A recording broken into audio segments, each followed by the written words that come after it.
Donald Trump is really rich.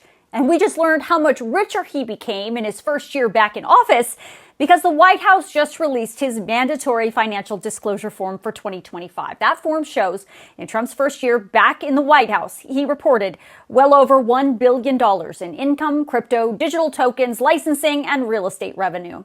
Now, there are some things in this form that will probably raise a lot of eyebrows, which I'm going to point out to you in a second. But before I do that, I want you to know I will email this actual form out to you tonight in my Facts HQ email, so make sure you sign yourself up. You also need to know before I get into this that the president and the vice president of the United States are basically exempt from the main federal criminal conflict of interest statute.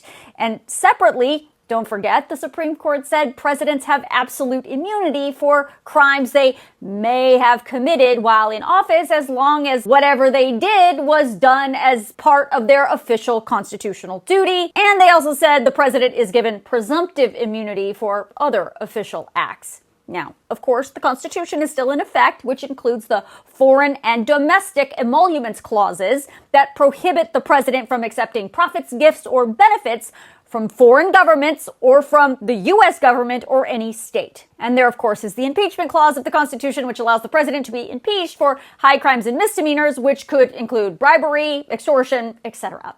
But one last thing I want to point out, and I swear I'm going to get to the financial disclosure form. Don't forget that the president has the pardon power, and if anything he or his family did was ever found to be illegal, the president could absolutely pardon anyone he wants, some say maybe even himself. Whether that would be legal is unclear at this point, but we know the Constitution says there is really no one who can check that presidential power. Okay, with all that said, let's look at the form. It is a whopping 927 pages. Usually forms like this are like 10 or 12 pages, but not Trump's. His form shows pages and pages of investment accounts. But the two most surprising parts of all of this are his crypto income and his foreign licensing. So let's start with the crypto stuff.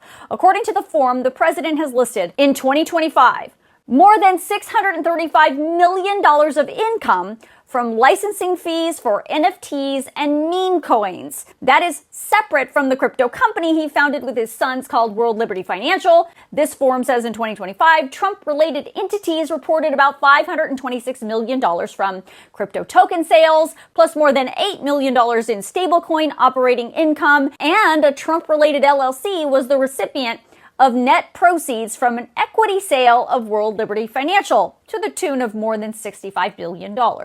Of course, there is a question here about how you can square all of this crypto income with Trump's position as president, especially a president who is actively regulating or not regulating the crypto industry, and his family and Trump-related businesses are at the same time making $1.2 billion in just 1 year from crypto. But that's not all. On top of the crypto, the other thing we learned from this financial disclosure form is that since he became president again, Trump has engaged in lucrative licensing deals with several Middle Eastern countries. There are a couple of licensing deals from the UAE for $13 million. There's one from Saudi Arabia for $9 million, and there's one from Qatar for $5 million. The question with these disclosures is, of course, the fact that these countries are foreign countries, and they've actively been in negotiations with the United States over defense and trade and diplomacy, especially since Trump started that war with Iran.